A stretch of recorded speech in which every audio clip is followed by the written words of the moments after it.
Hey guys, David Williams of Paradigm Tactical. Hey, today we're going to show you how to switch over from the standard end cap over to the high power volumizer unit that we have. And we're also going to show you how to access that rear spring and then check your regulator, make sure that you're in the functional velocity here. So let's get to it. First thing we're going to do is we're going to make sure there isn't any air on this launcher. The way we do that is we're going to point it in a safe direction, and we're going to go ahead and take it off safety, and we're going to pull that trigger a couple times, make sure that there isn't any air in there. Clearly I can hear that this thing is not responding, so we know that there is not any air in the system. Next thing we're going to do is we're going to go ahead and remove the back cap, and the way we do that is with these two quick pins right here. We're going to go ahead and pull the top one, then we're going to pull the bottom one, and at that point this back cap is now going to be put to the side. After we remove the back plate and those pins, we can now remove the one pin that holds the semi-auto valve into the body. It is going to be a pin and two washers that are held on both sides.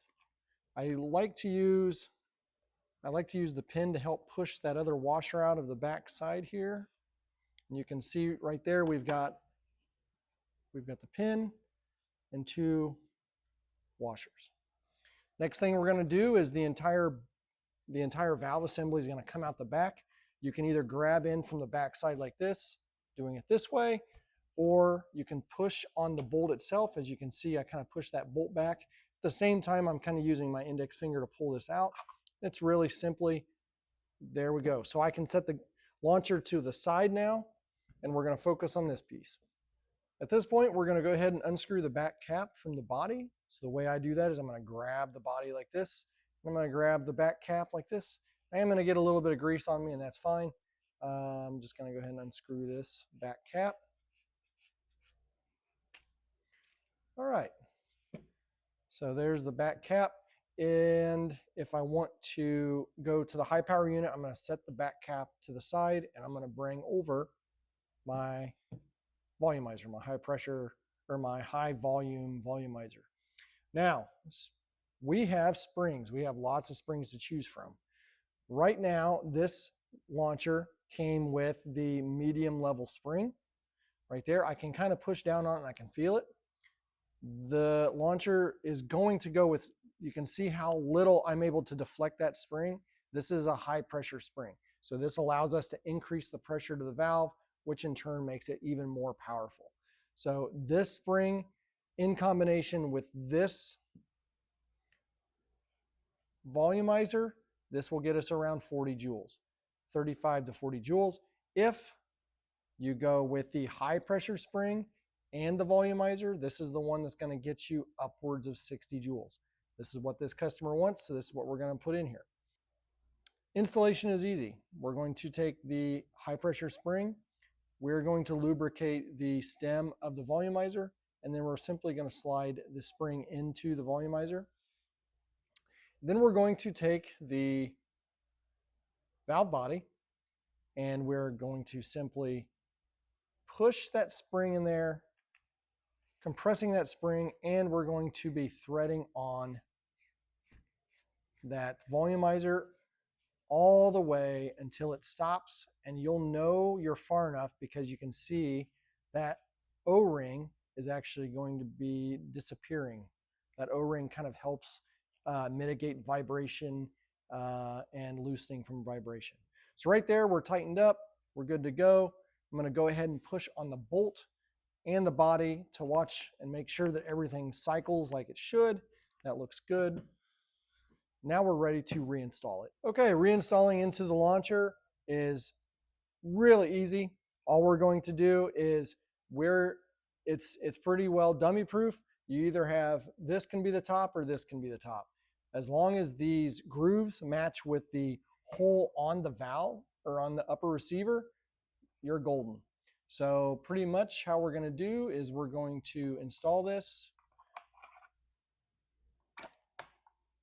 And you can see that we've matched up our notches there. And so I'm going to take the pin and washer, and we're going to reinsert that. And then we're going to take the washer on the back side, we're going to push that in. And we are going to kind of wiggle the valve body, making sure that we seat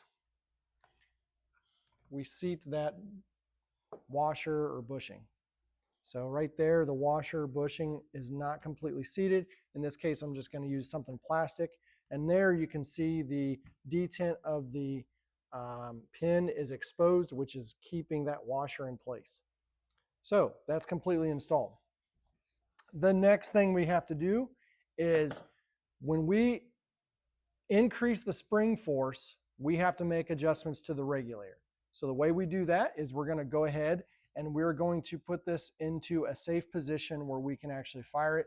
We're going to make sure that we're firing in a safe position away from people. So we make sure we have air on the tank. We're going to go ahead and air up. You can hear it air up. Now at this point, we're going to go ahead and pull the trigger. It probably will not fire because it needs to be adjusted for this high power spring. So you can hear how it's not doing anything.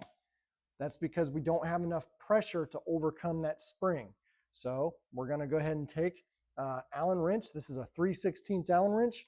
On the back inside there, you can see this brass adjustment screw. We're going to unscrew that brass adjustment screw, but the cheat code for this is we're going to hold that trigger down in a safe position. We're going to point it away from people. And now we're going to hold that trigger down. And as we do that, we are going to unscrew that back. And as we unscrew that, we're going to hear it pop eventually. There we go. Okay, so now that we have the regulator somewhat adjusted, we're going to go ahead and what we're listening for now and what we're looking for is the cycling of the bolt. If you go too much on the reg adjustment, you'll get it where it will not cycle. So case in point, you can see how it's cycling fine there, but I'm just going to adjust this up a little bit more, adding a little bit more pressure, and I want you to see what happens. You see how it's sticking a little bit? Right there, we're adding a lot of pressure, but the valve is stopping. The reason for that is safety. We want to make sure that this thing only operates within a bandwidth of that particular pressure. So if that ever happens, you're just going to tighten the screw down a little bit. We're talking, if you look at this key, I'm turning it right there was probably 45 degrees. I'm going to go ahead and pull the trigger again. It locked up that time. That's the lockup noise I'm talking about. I'm going to go ahead and turn it an additional 30 degrees. At this point, still a little bit of lockup problem, delay. A little bit more there. Now, right there, you see how it's cycling really? That's what we want. We want that kind of cycle like that. At that point, this gun is tuned in and set to go. We're going to go ahead and degas it. Okay. Now, and we're going to test it. Obviously, there's nothing in the air in the chamber. Now we're going to go ahead and put on the end cap. The original end cap looked like this. Our new end cap is identical with the exception of a hole.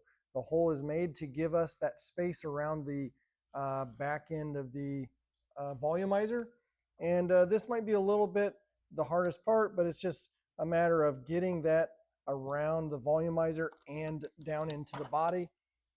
I like to tip it up like this, kind of seat it in there, work it around. You can hear it kind of click in. At that point, we're going to now use the same retaining pins, and we're going to put the top pin, the long pin on the top, and the short pin on the bottom. And there you go. This launcher is completely ready to go and ready to protect homes.